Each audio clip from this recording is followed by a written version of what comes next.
Yeah. So, dear all, good evening, and I welcome you all in today's appraisal in GICS, GICS Rapid Journal Review. As usual, we have our experts with us, Dr. Pradeep Rangappa from Bangalore, we have Dr. Ajit Kumar AK from Bangalore, and then we also have experts like Dr. Vinay Singhal and Dr. Prasun Gupta, and we have our presenter Diksha Ghosh. Uh, she is basically a DNB critical care medicine, and she is from Gangaram Hospital. Dr. Prasoon is a consultant at Gangaram Hospital, New Delhi, and Dr. Vinay is director of critical care and emergency at Ludhiana. So today's topic is very interesting, specifically if we all who are working in ICU, and we always think of should we give beta blockers to the patient who is in shock and having a tachycardia. So listening to this study would lead us to have a good insight when to use and what not to use a beta blocker, which can be a very potent drug, specifically in scenes of patients with tachycardia. So, Dr. Diksha, I welcome you, and I welcome you all the experts. I think we can start. Dr. Diksha, you can upload your slides and you can begin your presentations. We will have a short presentation from Dr. Diksha, then we will an expert commentary from Dr. Vinay Singhal, Dr. Ajit, and Dr. Pradeep, and then we will have a group discussions about the findings of the study. Thank you. Yes, Dr. Diksha. Yes, sir.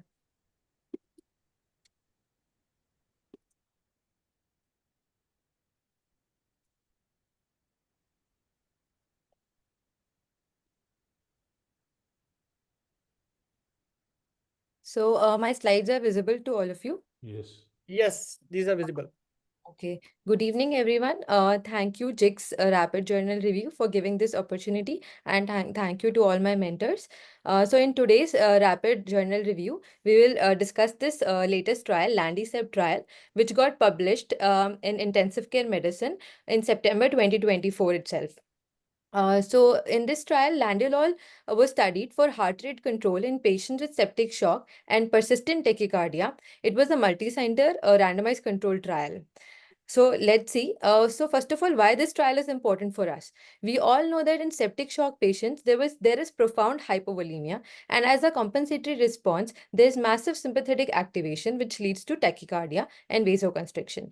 This persistent tachycardia causes impairment in the preload and coronary perfusion, and therefore has been shown to be associated with morbidity and mortality. In various studies, a heart rate threshold of around 95 beats per minute was reported as a predictive cutoff value to differentiate between survivors and non-survivors in this patient population. So all this suggests that adequate heart rate control may improve the outcome of our septic shock patients with tachycardia.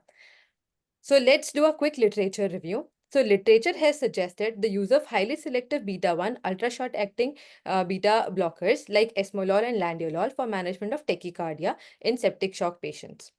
However, the use of beta blocker comes with its own cost of possible risk of hypotension and bradycardia. So as far as the PK/PD is concerned, landiolol has a shorter half-life of around 4 minutes as compared to esmolol, which is having a half-life of around 9 minutes. And landiolol is having 8 times higher selectivity for beta-1 receptors, resulting in lower sympathetic or inotropic effect and reduced impact on blood pressure. So this is the added advantage of this newer beta blocker. So as far as the literature is concerned, till now only two multicenter studies were conducted with landiolol in septic shock patients. In 2020, JLAND-3S, a randomized controlled trial, was conducted in Japan, which showed the administration of landiolol resulted in significant reduction in heart rate in patients with sepsis-related tachyarrhythmias. They also showed a reduction in 28-day mortality with the use of this landiolol beta blocker. However, recently in last year, October, in JAMA, there is another trial by the name STRESS-L randomized control trial, which was conducted in UK. It looked at organ failure specifically with the use of this landiolol beta blocker. But this trial was terminated prematurely after the enrollment of only 37% of the patients. because this landiolol was unlikely to demonstrate any benefit on the organ function improvement, and there was also a signal of possible harm with its use. So this both the studies were inconsistent findings were there in terms of the benefit and safety of this newer drug. So therefore, the current study was conducted to provide comprehensive data on the efficacy and safety of the use of this drug in this patient population. So the study question here is whether the administration of landiolol in patients with septic shock and persistent tachycardia, that is heart rate of more than equal to 95 beats per minute, whether it is effective in reducing and maintaining heart rate without increasing vasopressor requirements compared to standard treatment alone. So this was a multi-center randomized controlled open label trial which was conducted in around 20 centers in 7 European countries from the year 2018 to 2022. And patients of more than 18 years of age in ICU with septic shock, as defined by sepsis 3 criteria, with persistent tachycardia, that was heart rate of more than equal to 95 beats per minute, which was defined as after hemodynamic optimization phase of at least 12 hours and maximum of 36 hours, in which they received a treatment according to the survival sepsis guideline. So patients with any form of compensatory tachycardia were excluded on the basis of investigators' discretion.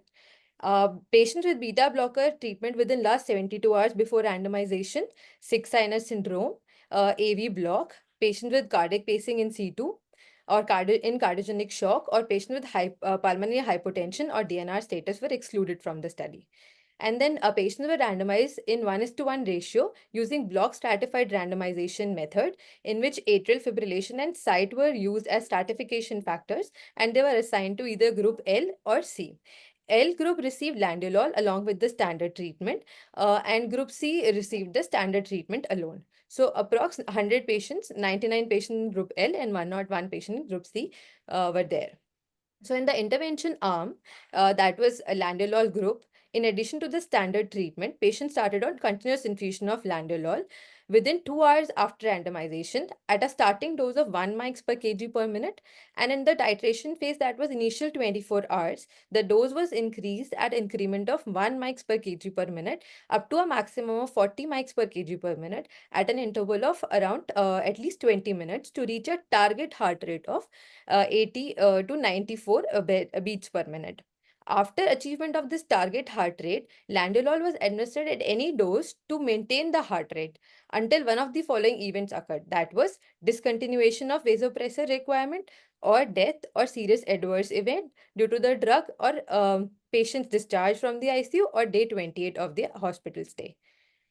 So in the group C, there was standard treatment as per the survival sepsis guideline, which was not targeted to heart rate control.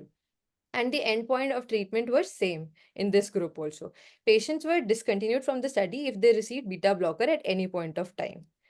So meanwhile, the patients after randomization were monitored and the hemodynamic parameters were heart rate, systolic, diastolic blood pressure, and mean arterial pressure. And they were documented hourly in the titration phase, and after that, every 12 hourly until the treatment. And rate of vasopressor and inotrope infusion was recorded at every dose change. So the primary endpoint was a multi-component endpoint, as defined as uh, three components. So the first was heart rate response, that was defined as 3 subsequent hourly heart rate values at 80 to 90 beats per minute or less than 80 beats per minute, which was not clinically relevant. Secondly, heart rate maintenance, which was defined as not recording 3 subsequent hourly heart rate values of more than 94 or less than 80 after achievement of heart rate response. And thirdly, vasopressor response, which was defined as no increase in the NORAD equivalent dose after the first 24 hours of treatment. And the secondary endpoints included change in the vasopressor requirements over the study period, 28-day and ICU mortality, duration of ICU and length of hospital stay, SOFA score, and incidences of the adverse event were also recorded as secondary endpoint.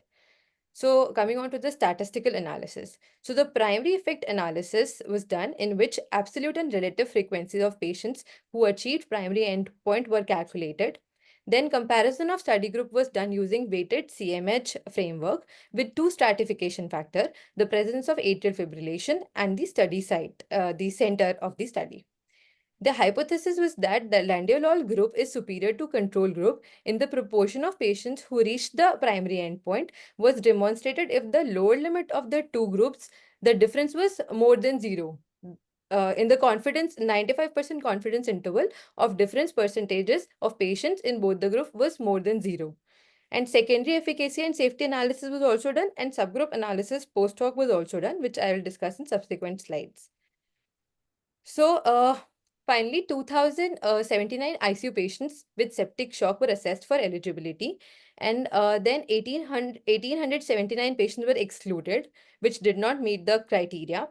And then 200 patients were randomized in both the groups, 99 patients assigned to landiolol groups as per the block stratification, and 101 patient assigned to the control group and were further analyzed.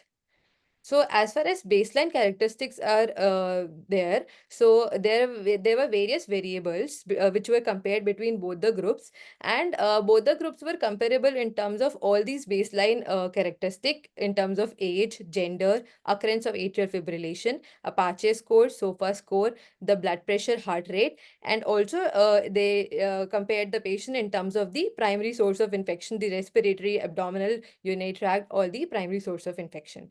So, and also the lactate levels were comparable between both the groups. So, the primary endpoint analysis. So, here you can see in the landiolol group, around 39.8% patients achieved the primary endpoint, composite endpoint, compared to only 23.5% patients in the control group, and that was statistically significant also.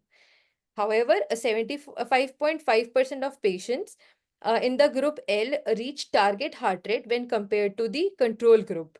And this was also statistically significant. Target heart rate achievement not necessarily maintained, and target heart rate achievement which was maintained was also statistically significant.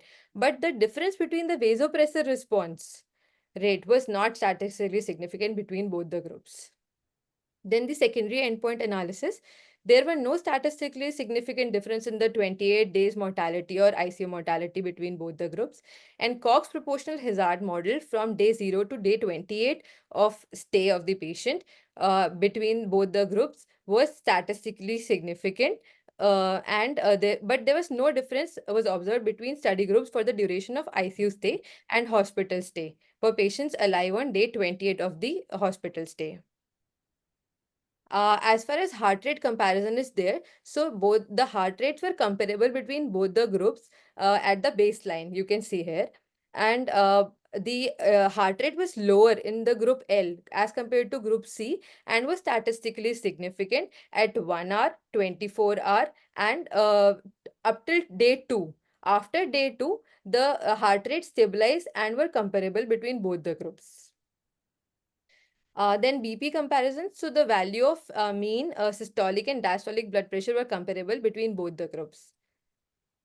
Vasopressor comparison. So the difference between the vasopressor response rate was not statistically significant between both the study groups.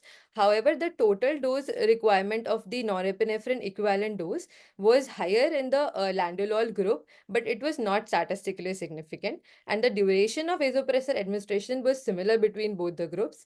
And lactate levels were also comparable between both the groups. Then coming on to the safety analysis. So adverse events. So the adverse events were also comparable in both the groups. And most frequent adverse events related to landiolol was hypotension and bradycardia.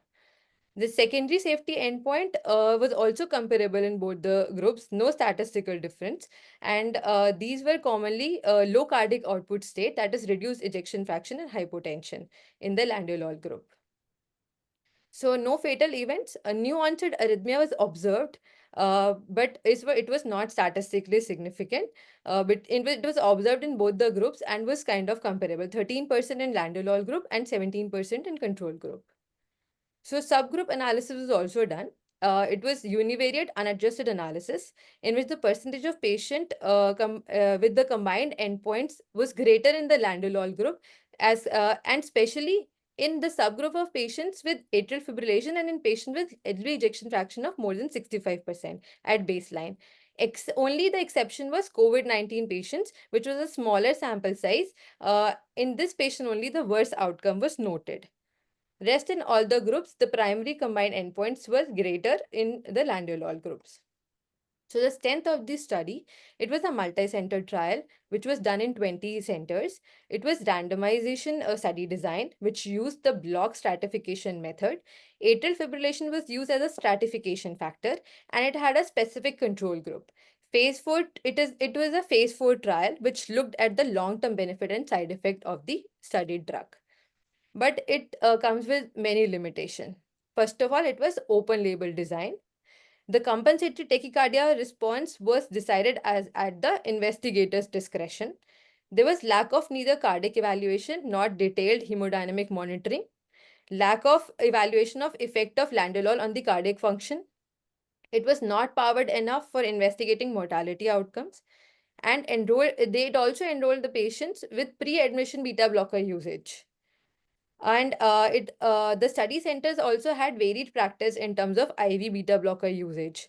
They also recruited throughout the COVID-19 pandemic, and more patients of COVID-19 were included in the landiolol group.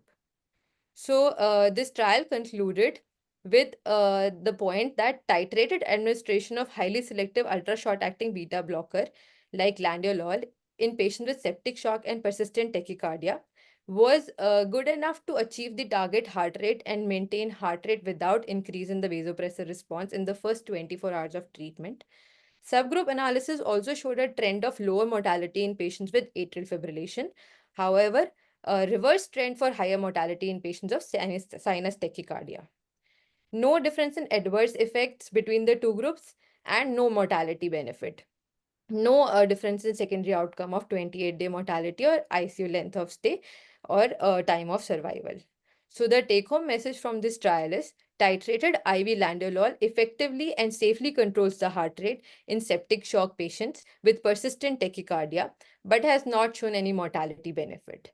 Therefore, a personalized approach, correct selection of the patient is important, and further RCTs are warranted for identifying characteristic of patients in whom this use of heart rate control would benefit rather than harming. So I would like to end this by asking you all a question. Will you change your practice after hearing about this trial? Thank you so much. Thank you, Dr. Diksha, for an excellent presentation. Now we open our house for panel discussion. Before we move to our regular panelist, let's get opinion from Dr. Prasoon. Dr. Prasoon, what do you make of this study? And would you change your practice based on the finding of this study?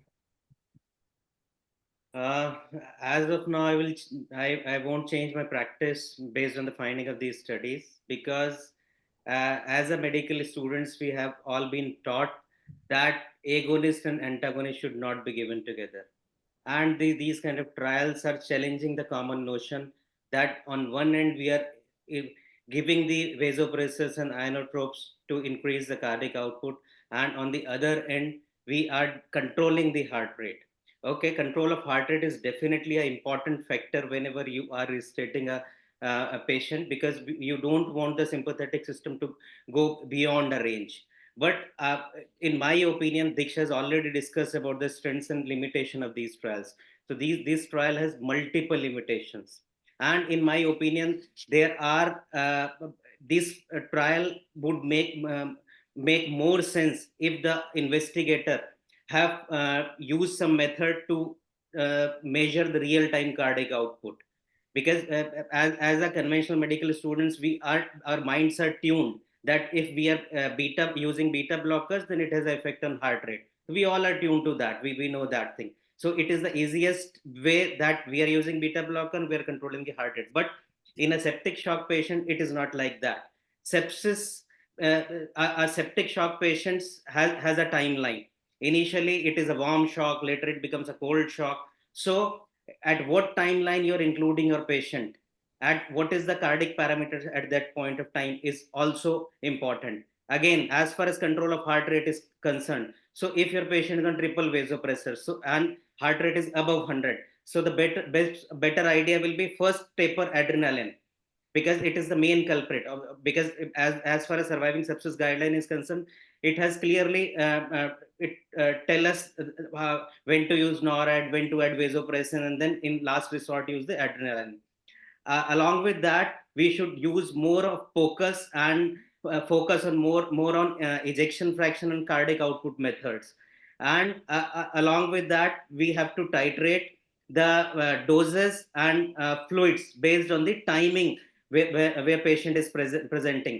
And last, that we have to identify the subgroups where this control of heart rate might benefit, and those subgroups where this control of heart rate might will be harmful for the patients. So Okay, I won't okay. say Just my. we'll stop at. We'll come back to you, Dr. Prasoon. Yeah. Dr. Vinay, your thoughts when you see such studies being done and specifically challenging the common practice, Yeah, and what you make out of it. Because as Dr. Prasoon said, such studies are actually challenging, specifically which are actually which are in a septic shock patient which have got dynamicity, and there's a timing issues with that. So, Dr. Vinay, what do you think of this study?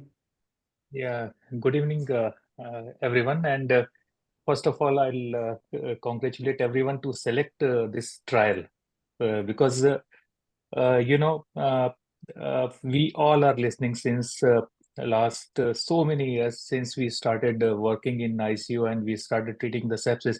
Don't try to slow down the heart rate. If your heart is racing in sepsis, don't try to bring it down. Don't. So one thing is there with this trial and also with the other trials, that is the JLAN trial and your stress cell trial. All these trials, one thing is there that yes, you can reduce the heart rate and it is not going to affect your mortality in your patients if you are using beta blockers. Because till now, till few years back, we were very afraid to thinking, yeah, if your heart rate is 140, 150, whatever it is going on, try to use the standardized methods, give fluid to the patients, use vasopressors, and think of other things. Try to control this cytokine storm, and by other means, whatever means you can do, but try to bring down your heart rate, control your vitals through these things rather than using any drug to decrease the heart rate. Even if your patient is in uh, except once your patient is going into some kind of arrhythmias, when you are trying to, if patient is having atrial fibrillation or having ventricular tachycardia, then you definitely try to treat those patients. Sinus tachycardia, we don't treat. This is the first time we are seeing that, yes, and whatever Dr. Diksha, very good presentation, and you had seen that throughout this paper. And if you see what is the effect of beta blockers, other than just controlling the heart rate, is that somehow it is trying to control the or trying to mitigate the effect of sepsis also to some extent. But again, other than cytokine effect of sepsis, your can be controlled with the beta blocker. So I'm so happy to at least we can think of using now this beta blocker in certain patient. I may not bring down my heart rate from 150, 180 to maybe 89, 90, but I would like to control to some extent where other effects, because you see that if you look at the paper, you go through the paper, it will say that fibrillation or other arrhythmias are definitely less in the patients where when we had used beta blockers in the group where we had used this ladelol for controlling the heart rate. So arrhythmias are definitely less, and your patient's mortality, ICU length of stay, everything is not, except one thing is that slight higher requirement of vasopressors or noradrenaline equivalent was there in the group where we had used this beta blocker. So a very good study. Definitely, I'm not going to change my practice to that extent that I'll start using beta blockers right and left. But in certain case patients, certain sect of patients, certain specific group of patients, this study has at least broken that myth that we should not try to control the heart rate in patients with sepsis. Move to Dr. Pradeep. Dr. Pradeep, I guess you have done a literature review on beta blocker. Can you go through the salient features of your literature review? What do you think of beta blocker as a general what patients can actually get benefit and what patients can get actually harm from using beta blockers. We'll be Yeah, happy to know your salient features from your presentations. thanks, Kapil. So excellent presentation, Diksha, again. So very lucid and very clear with your message. So I Yeah. think we got little excited off late, Kapil, because of this ultra short acting beta blockers. So in fact, Diksha, if you review the literature, I think there are around 8 randomized control trials on beta blockers so far done, and 4 meta-analyses, and there are 5 retrospective and prospective observational studies. And the use of beta blockers in sepsis is something that started in 1975, and then it has been evolving since 2008. So Morelli et al. Was the first one who did the RC. So interestingly, all the studies, Kapil, what has been done with regards to RCTs, they all showed some favorable hemodynamic effects by reducing the heart rate, which is expected out of using ultra short acting. And interestingly, all the studies did not show huge sort of an impact on the hemodynamic status, although not many studies, because some of the studies very clearly looked into stroke volume, whether, and many of these studies showed improvement in bit of a stroke volume after volume optimization, and did sort of improve little hemodynamic status, but none of them showed gross hemodynamic instability, considering the fact possibly they had optimized volume status and so on and so forth. But with regards to mortality, which is the sort of an endpoint that we all really are desperate to look at, many of them failed to demonstrate a huge mortality. That's why it was sort of fading. And the Landalal is only available in Japan, from what I understand. I don't know if it's available now in other countries. It started with Japanese people. So the meta-analysis, there were 3 meta-analyses. That is interesting. So the Chaco et al. From UK in 2015, and then Hosega et al. So these 2 meta-analyses, obviously, when they combined all these RCTs, so that showed mortality benefit, Kapil. So this is what will raise us our eyebrows, whether these small trials, because this trial, as you see, has only around 200 patients, 100 isn't it, patients. effectively? So maybe, perhaps, because even authors do say that limitations is it was not powered to investigate mortality. And this study really does not show any new insight because it only said heart rate came down, which anyway is expected. I mean, this is not a rocket science. You start a beta blocker, yes, you would expect the heart rate. But possibly this should have been powered to look at the endpoints we look at, which is, the outcome benefits. So which again, this failed miserably. So maybe I want inputs from Kapil, so that how do we look at it? Like all RCTs, 8 RCTs really did not send a strong signal towards mortality. But then you put into a sort of a mixture and you put all the trials together with meta-analysis, they all showed a profound benefit towards mortality. Hospital mortality did reduce. The Chaco et al., Hosega, and Liu et al. Was a Chinese trial in 2018. So how do you look at it, Kapil? And maybe you are a So, statistical wizard, so you need to let us know. so what my understanding about this trial is that the trial actually incorporates a lot of heterogeneous patients. A sepsis, when we say sepsis, now over the years we have been realized that it's not a single uniform group. We have different causes of sepsis. We have different phenotypes of sepsis. Now we are moving towards more of phenotypes.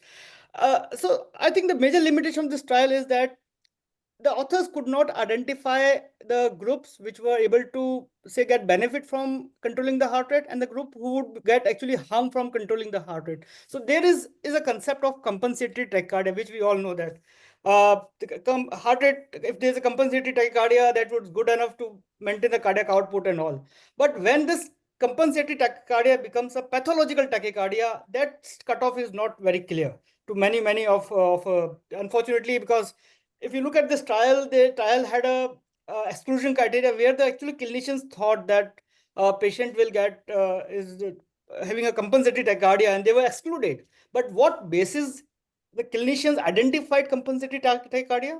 That was not clear. And that's a really a big question. We don't know when does a tachycardia in a patient who is in sepsis does become a problematic tachycardia, or become a pathological tachycardia. Tachycardia will cause some sort of myocardial dysfunction because it's associated with the increased oxygen demand of the myocardial cells. We expect there may be in a subset of patients, there may be hyperdynamic obstruction that can only be identified on echo examinations, right? In those patients, if you use a beta blocker, it may be useful because then paradoxically it can increase the cardiac output. But these all advanced hemodynamic monitorings were not employed in this trial. So this trial was done in little fizzy. I would say that it was not done in a very precise manner. The things were not clear at the onset. And most importantly, if we look at the trial, was done during the COVID times. And COVID time, the tachycardia was one of the problem areas where the patient need to have a tachycardia to maintain the cardiac output and all. These patients were also enrolled, unfortunately, in the trial, and that could further confound the interpretation of the finding. So I want to go to Dr. Ajit. There's the target they chose was 80 to 94 heart rate, right? It's a very fixed target. Do we actually look at a fixed target of 80 to 94 heart rate, or should the author could have kept it as a floating target, maybe a 25% reduction from a peak or a 20% reduction from a peak? Dr. Ajit, what do you think? That could have been a better target considering instead of a fixed target. Would a floating target would have useful for the authors here? Yeah, it might have been useful, but I think as the authors mentioned, some cutoff was there. A couple of studies they have mentioned some cutoff was there. The 95 was a cutoff. So, maybe floating in a 10%, 20% would have been a better option. But I still remember when we I was in training maybe 20 years back, we used to be say that we need to reduce the heart rate by 20% or 25% from the baseline. We never had a fixed target below between 80 to 95, right? 80 to 95 target may be useful for a certain group of patients, but may be harmful for others who may rely on a little higher target, higher numbers, right? So this selection of a target could be a problematic for the authors here. And authors wisely have acknowledged the limitations that because they can be a problem, they were not able to identify the subgroups, and they could have ended up in mixing up the population, which always happens in a septic patients. As going back to Dr. Rangappa, authors have used a drug called Landilol. That drug is not yet available in the country, but we have been using Asmolol for many years now. Do you have experience of using Asmolol, specifically in any particular set of a patient with sepsis? Yeah, see, after we reviewed the literature, Kapil, we have started using in specific cohort of patients. Like I'll tell you, we have used in pancreatitis because no matter how much you optimize your volume status, they remain very tachycardic at around 130. So we have used esmolol, but obviously with anecdotal report, I cannot say it has benefited them. But we have seen good control of heart rate without causing hemodynamic compromise, and it's a very ultra short acting. And specifically, the studies have shown that ultra short acting have not really troubled the hemodynamic status in a big way. And most importantly, the point to be noted, Kapil, all the studies, including this particular study, which I think Diksha did allude to, the benefit was more in AF, atrial Yeah. fibrillation patients. Even the subgroup analysis in this showed some signal towards mortality, trends towards mortality benefit in AF, and it was contrary in non-AF. So again, re-emphasizes the beta blockers role and heart rate control in AF patients. So that was very clear signal that the drug was useful in a patient with AF, and we know that AF is associated with the impaired diastolic filling of the left ventricle, and that can reduce the cardiac output. So if you control the heart rate, which is a hallmark for controlling the rate control for the AF, it is always beneficial. Obviously, in such patients, you would be entitled means you would be intended to use beta blockers, and that they actually found. Second group which they identified was hyperdynamic heart with ejection fraction of more than 65%, right? So, Dr. Ajit, the second group is really interesting. If you look at higher cardiac output, they found that there was some beneficial. Why would that have happened in a patient with hyperdynamic heart? Yeah, hyperdynamic admin, it's very likely to be a non-compensatory. So basically, Okay. as you said, because the ill effect of the beta blockers because of the increased heart rate, myocardial inflammation, stress cardiomyopathy, all these sort of things would be precipitated and propagated by the increase in heart rate. So that could be the reason why because if non-compensatory in nature, probably that could be the group of patients which is going to be benefited, I presume, with the Okay. reduction in the heart rate. I just come back to the pursuit about the again the endpoint. If you look at the endpoint, it was a multi-compartment endpoint. How does that gel with the clinical practice? the authors have used three compartment of a primary outcome, which is called multi-compartment outcome. And they have specifically looked at three components. One was, if you look at the first outcome, that was, uh, uh, hold Heart on. rate, Yeah. So there one was heart rate, response. yeah, values at 80 to 94 beats per minute or less than 80. Second was heart rate maintenance, and the third was vasopressors. And the vasopressor response was little tricky because they defined as no increase of noradrenaline equivalent dose at 24 hours instead of during the initial period of treatment. So how do you make out of this multi-compartment model? So naturally, in our clinical practice also, we look for multiple things simultaneously when we register a patient. So the approach of author is right that we will first look into the control of heart rate, and simultaneously we will look what is the effect of vasopressor dose when we are using this kind of drug. So their approach is fine. I'm okay with that. And also, they have powered their study according to the primary endpoints in which somewhat they have been successful. They themselves are saying in the limitations that they haven't powered their study according to the secondary endpoints, which is the mortality.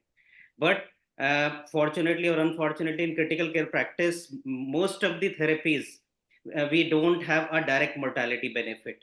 Whatever drug or therapy we are giving, we just have one or two targets, whether we will able to achieve them or not. And ultimately, it is a combination of multiple things that will ultimately end up whether my patient survives or die. So, in my opinion, this multi-component model is somewhat a practical thing that we use day to day in our clinical practice.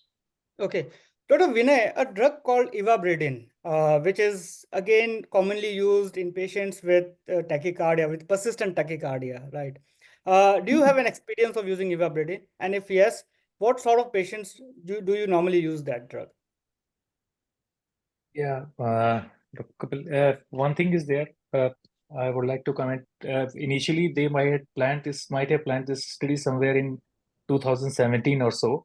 COVID came as accidental uh, occurrence at the end. So I think they had to take some patients of COVID. They included patients of COVID in this study. And also this heart rate fixation, this is the problem also for this overall study also, but this is beauty of the study also. Both these things you can explain on, we can explain on both the ways that yes, because they have to set some target, how to bring down. Although this target is very, very low and they had justified it for this heart rate of less than 95 also. Regarding your question on this ivabradine, yes, we had used ivabradine in a certain group of patients, but again, we have to see that yes, your patient should be in sinus tachycardia. You cannot use in any other kind of arrhythmias. Only in cases of sinus tachycardia, not associated with sepsis. Again, that was I was saying earlier also that yes, we were coming from a school where they say that in case of sepsis, don't try to control the heart rate. So because of you are going to decrease the output, cardiac output, and you are going to decrease this your perfusion, your heart needs to pump more, and you need hyperdynamic circulation. Don't try to reverse it. So we had come in this study, we are trying to come down. Again, in this paper also, they had mentioned that yes, use of ivabradine or other drugs to decrease the heart rate, amedron and all. For sinus tachycardia, actually, amedron will not be as effective. And again, for ivabradine also, they had shown that yes, it is only going to control the heart rate. It is not going to, as Dr. Pradeep also said that yes, because he had done that. I had seen that video of Dr. Pradeep, and he had seen that what how these beta blockers will be effective in the sepsis apart from controlling the heart rate also. So other things are also included. So they say that direct decrease of heart rate only may not help. Other thing is that very, very important in here, I think, with the use of ultra short acting drugs like your esmolol or lentalol. So here you are using these ultra short acting because you can switch on and switch off kind of effect. So ivabradine, once you give ivabradine, it will go into the circulation, and it will be very difficult to reverse the effect of ivabradine in these kind of patients where in esmolol or other your ultra short acting beta blocker landiolol. So you can just switch off, and within few minutes you can have a reversal of effect of that beta blocker effect. Yeah, thank you, Dr. Vinay. Just go back to Dr. Pradeep. Dr. Pradeep, if you have to choose between Landilol, Esmolol, or Ivabradine, which drug would you choose? See, if there is AF, definitely esmolol is a much better choice. It's very easily available. We use at 25 milligram per minute per hour, and it is very safe. We have been using it, and it doesn't cause harm at all. But if it is sinus tachycardia, maybe ivabradine may be better off, I feel. But of course, all this, I have to say, after optimizing the volume status, never use such beta blockers especially when they're hypolimic, because that can cause worsen your hemodynamic stability. So because now everyone is so proficient in using ultrasound or echo machine, Yeah. so you can nicely assess your hemodynamic status. You know what the volume status. Once it's euvolemic, Kapil, so beta blockers have not shown to cause any hemodynamic. And esmolol is a very hemodynamic friendly. We have used it in quite a few of our patients of late. In fact, I've told one of my trainees to look into the observations made and make a paper out of it. So it will be interesting to see, because I think, Kapil, my question to you is something I want you to answer. Why meta-analysis? There are like 5 meta-analysis which have shown mortality benefit when you put all RCTs together, and why RCTs are failing. Is it the number game which is failing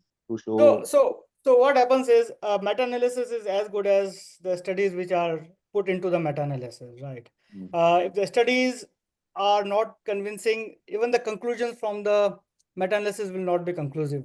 We often do that, and you do get, because we get the numbers, it's easy to prove the significance of a particular outcome. But you need to remember that whether the studies have inherent biases or not.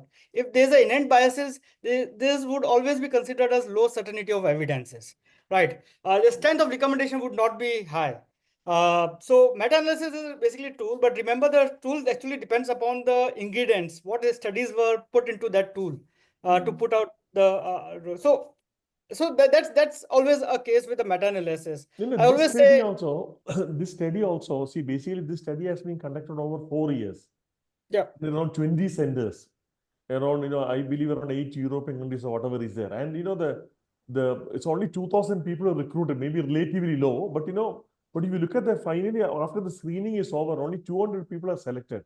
There is Yeah, a very yeah. significant, number of people have been. So basically, it's not a very good thing to in the practical, the ground situations, it may not be really a practical So, study as well, yeah, I completely agree. It means the generalizability of the finding is not much. And one of the very interesting criteria of exclusion was if the clinician deemed that the patient had a compensatory tachycardia, those patients were actually excluded.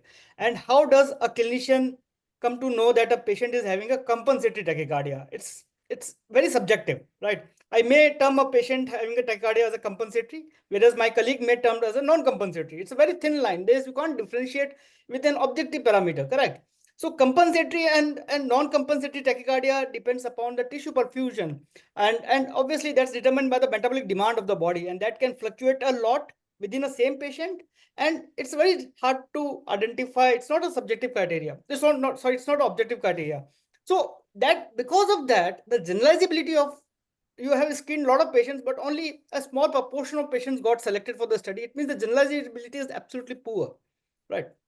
So coming back to Dr. Ajit, Dr. Ajit, we means in case suppose the patient is optimized, hemodynamically optimized, right, for 24 hours, and still the patient is persistently tachycardic, heart rate of say 130, 140.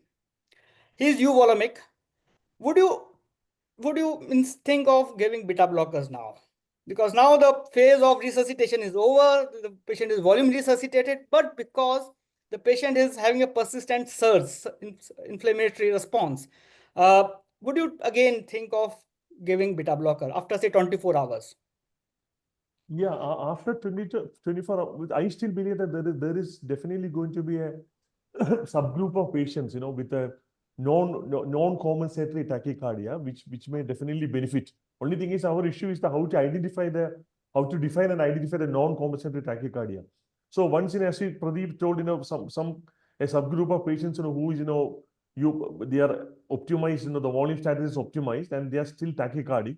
And I believe the cardiac output is, at least there is no low ejection fraction. There is no, the ejection fraction is not low. So those kind of patients, when the heart rate is on the higher side, so maybe, reducing the heart rate is likely to help. But again, the issue will be that if you give it on a regular basis, if at all, you give some stat medication or something, you can give. But if you give in a regular kind of this heart rate reduction is happening, especially in the ICU. Again, the concern will be that any recurrence of sepsis or something can be masked in the future. Dr. Pradeep, your Yeah, response so after 24 hours. yeah, see, another aspect, Kapil, the heart rate string, obviously, we understand increases your diastolic filling time and it possibly reduces your myocardial ischemia. And we do understand in sepsis, there is myocardial dysfunction or effect of sepsis on myocardium also. So, in fact, if you look into the hypothetical scientific plausibility of all the previous studies, the authors continuously cite about its role in reducing the sympathetic surges and assuaging your inflammatory cytokines and the storms. And some of the studies have looked into all the interleukin levels and they're found to be little mitigated the response. So which means it has a little multimodal effect after, of course, optimizing your volume. So that would be my take home. And as you rightly said, Kapil, I have some targets of reduction of heart rate by around 20%. Most of the studies have shown reduction of heart rate by 20%.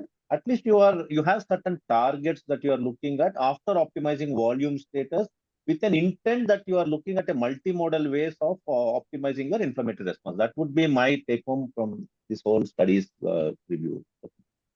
Dr. Ajit, use of echo has been very common nowadays, especially when we are dealing with septic patients, right? Do you think echo parameters, the authors have just looked at the heart rate and they have not looked at the echo parameters, the actual cardiac output, right? Do you think if we combine targeting heart rate along with improvement in cardiac output for the patient, will that help in jeopardizing the role of beta blockers in sepsis? So yeah, so you mean to say the optimization the cardiac output? Yeah. So if you are giving a beta blocker and you are also actually measuring the cardiac output by echo or by non-invasive or flow track or whatever, would that be beneficial strategy compared to just giving beta blocker and looking at so if the person is having a low ejection fraction, the stroke volume is on the lower side. So basically for that kind of patient, because I can hypothetically say that around 10 to 70, the literature says that 10 to 70% of the people with sepsis have some kind of septic cardiomyopathy. And yes. maybe around 30% of them may be having a little bit of low ejection fraction also. Maybe the stroke volume is on the lower side. So Yeah. those kind of patients, when the heart rate is on the higher side, then it may be wrong. Those patients with a reduced ejection fraction, if you are trying to reduce the heart rate, those, at least that subset of patient, if you try to reduce heart rate, definitely it is going to be harmful actually. But those patients who is volume optimized, even the ejection fraction is, the cardiac contraction is okay, I think then the high heart rates may be beneficial. That's what I presume at this point of time. Dr. Vinay, interestingly, they as authors did found subgroup analysis. They found that in AF patients and specifically in hyperdynamic, there was a signal of benefit, harm in sinus tachycardia. Correct, but sometimes the patients goes from various phases. It's not that patient is always in a arrhythmia state or always in a sinus tachycardia state. Right, he may develop arrhythmia at some point of time in the time period of the journey. Right, so if we have to use beta blocker, when to use? Should we use it at very early stages of sepsis when the surge is very high, or should we keep it for later on after say 24 hours or 48 hours, whenever we have achieved optimal hemodynamic resuscitation has been done and everything is okay, but patient continues to be tachycardic? So there are two sets of group here. Which would you like to choose? Which patient would you like to give beta blockers? Very, very difficult to answer, but again, I'll try to answer it as this thing, because in this study also, if you look, once they initially they try to resuscitate the patient. So before starting any beta blocker lansoprazole infusion, they had given 12 hours to 12 hours of optimize the resuscitation. patient. Yes. 12 hours of resuscitation. Once they had done this resuscitation, then only they had gone for infusion of this Lendilol.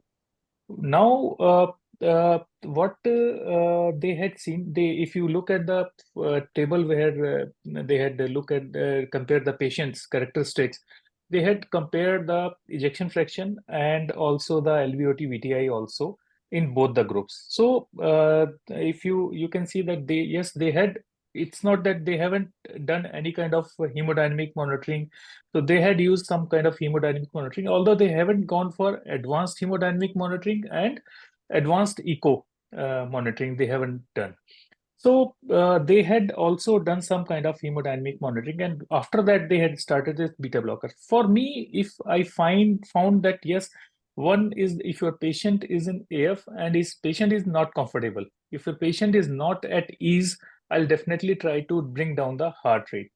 Specifically, if your patient is having heart rate between 100 to 150, so there you can see that your patient might be comfortable to some extent. In the moment your heart rate start going beyond 150, your patient becomes uncomfortable. In that situation, if I found that if my patient is still having hyperdynamic circulation, if your ejection fraction is too high, heart is working too hard, or squeezing too hard, then only I'd like to add some beta blocker in these patients again. And I like to use I'll never use some long-acting beta blocker or ivabradine for this purpose. I'll always, if I at all, I will use, because esmolol is the only drug which is available to us. I'd like to use at the most esmolol. We'll give one dose of esmolol. We'll look at the hemodynamic dynamic parameters and our your echo parameters. If I feel that yes, my heart is at ease, my patient is at ease, because ultimately what we like to see that patient should be comfortable. This whole exercise of decreasing the heart rate is just to make patient comfortable. I don't think they have any other benefit in this particular study. Apart from that, yes, you are seeing that monitor, you are comfortable that you are initially you are seeing a heart rate of more than 150 or 100, more than 95. Now you are seeing a heart rate of between 80 to 95. This is all about this exercise. Dr. Person, just giving beta blocker, are you masking the symptoms, whereas the pathology goes on? Sir, naturally, What do you whenever think? a patient of septic shock comes to us, the treatment and the root cause treatment has to be started simultaneously. All these things is a normal physiology of our body, because our body wants to survive. So this increase in heart rate is one of the compensatory mechanisms. So definitely, uh, as far as similar to the when we restrain any patient, then the mnemonic of we use in fluid restoration and then optimization. So as sir has already told that it's the restoration. In the restoration phase, I won't use these kind of therapies, but once I have restored my patient, this period may vary in the initial 24 hours. I will in the optimization phase, I am free to use all these kind of drugs. Absolutely. I think that's a message that during resuscitation phase, which can vary between patients and which can vary based on significance, cause, comorbidities can vary. It can last for 24 to 48, even in certain patients can last for 2 to 3 days. Once that phase, resuscitation phase is over, and during only optimization, you want to optimize tissues and you want to optimize the cardiac perfusion, the coronary perfusions, you would like to use beta blockers, correct? The another example is in case of cardiac failure, decompensation. It is the conventional teaching that do not use beta blocker in acute phases. Once you have settled your patient, you are free to use beta blockers. So in the sepsis, the situation is somewhat like the same. Absolutely.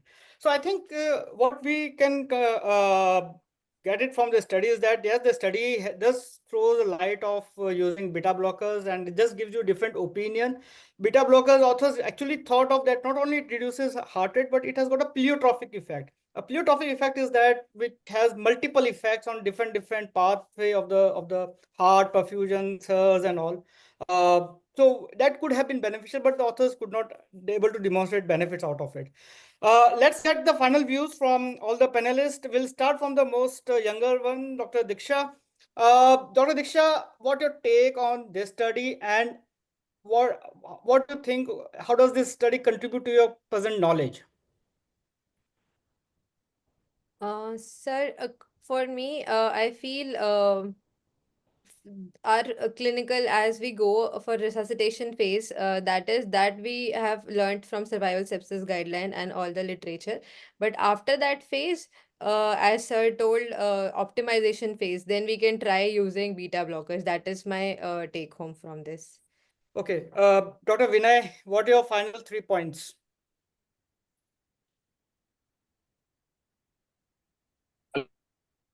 Hello. Yeah. Uh, my only submission is that this study has really opened one era that yes, we have to, and also they had mentioned in the study that further studies are needed to identify the groups where we can have take some benefit of using beta blockers in the patients with sepsis. So second, that yes, we can use beta blockers after optimal optimization or hemodynamic optimization after resuscitation. We can definitely use with less fear of going into the hypotension or other cardiac depressant effects of what we used to think. I think this is all I can say from my side. Thank you. Okay. I think we have certain comments from our listeners as well. There's comments. We'll just go through one quick comments. One of the comment is issue with ivabradine. Dr. Supradeep Ghosh is one of the learned fellow in critical care. He says that issue with ivabradine is variable absorption and variable response. Theoretically Yeah. sounds better than beta blockers. Yes, completely agree, Dr. Supradeep, that ivabradine has got a variable absorption and variable response. It's hard to titrate, and whereas using a short acting or ultra short acting beta blockers allow us to titrate that drug to a particular response. So heart rate control by ivabradine can have a positive impact on ventriculo-aortic coupling. Now that's a very interesting, because ejection fraction is not an isolated term, but ejection fraction is basically the ventriculo-aortic coupling. And if you understand ejection fraction and ventriculo-aortic coupling, ivabradine can actually improve the ventriculo-aortic coupling, and that's really answer. That's a good point, Yeah. Dr. Supradeep. Uh, we'll go to one more. That using a block randomization technique, the authors must land up in enrolling equal number of patients in both groups. Yes, it does help, but there may be still some patients who may come out and go from the trials, which can create some sort of inequality, but that's acceptable. Uh, Again, the final thoughts, Dr. Ajit. Yeah, so I totally agree. This all this study is basically incomplete. This study about the beta blocker in sepsis is incomplete to make any final conclusion on the effect of the beta blocker in septic shock and tachycardia. But I believe that obviously there is a there is a small subset of patient which is definitely going to be beneficial. These are the patients who are adequately volume resuscitated. They are in the optimization phase of the septic shock. They are adequately volume resuscitated where the ejection fraction, the cardiac ejection fraction is normal or high, whatever. These kind of patients, those are the subgroup of patients. I will try to use the beta blockers for a short period. Maybe, as you said, if you just keep on giving that many, obviously, again, it can mask further episodes of sepsis and all. Maybe for a short period, it may be worth trying that. Those kind of very small subgroup of patients. Dr. Pradeep, your thoughts. Yeah, so I think after a long time, I've been looking into a lot of literature because recently we reviewed the literature on beta blockers in traumatic brain injury. I think that may be of interest to Kapil, who works in trauma. There is so much of body of evidence building up that where it has shown a lot of favorable benefit or outcomes in all traumatic brain injury. In fact, approaches to even mitigating the continuous febrile response that we tend to see in TBI. So it has a definitely new dimension where beta blockers have anti-inflammatory effect. I think that is more exciting, Kapil. And if you look, okay, this is one evidence purely of beta blockers in sepsis. But if you look at the evidence on beta blockers pre-existing, in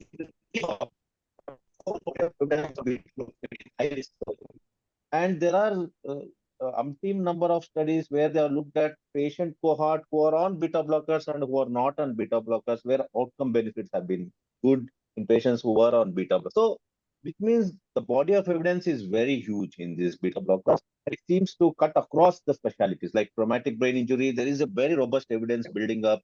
where it has shown good sort of an outcome benefit, and we are using it in traumatic brain injury. So Yeah, this is yeah. one area which is getting more exciting, Kapil, and because I'm looking more at assuaging the sympathetic surges, and we don't want Yes. to get the heart working hard and hard. We want to rest the heart once it has done its Absolutely. bit. Once the compensatory mechanism heart has done, maybe it will forget to decompensate. So that's where it needs a bit of help to slow down and get it to chill a little bit. And of course, for all the audience, I think you have to keep doing your hemodynamic sort of a monitoring with regards to your echo indices and ensure that volume status is okay. Once volume status is okay, one thing I can vouch is esmolol is absolutely safe. It has not caused any hemodynamic disturbance in even in our hypotensive patients. In fact, we have seen vasopressors coming down in the context of esmolol that we have used at 25 milligrams per hour after volume optimization. It's an exciting field. I think it's good to generate our own Indian data, do observations in our own subgroup of patients. I think it would be very exciting, and I would continue to use it in a select group of patients.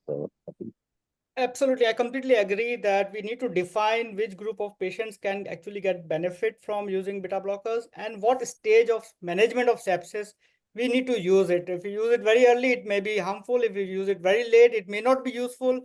We have to identify the right time for the drug to be given and specifically right patients who can get benefit from it. As you clearly said, once the heart has done its all bit and it needs to get relaxed, that's the time you want to give beta blockers.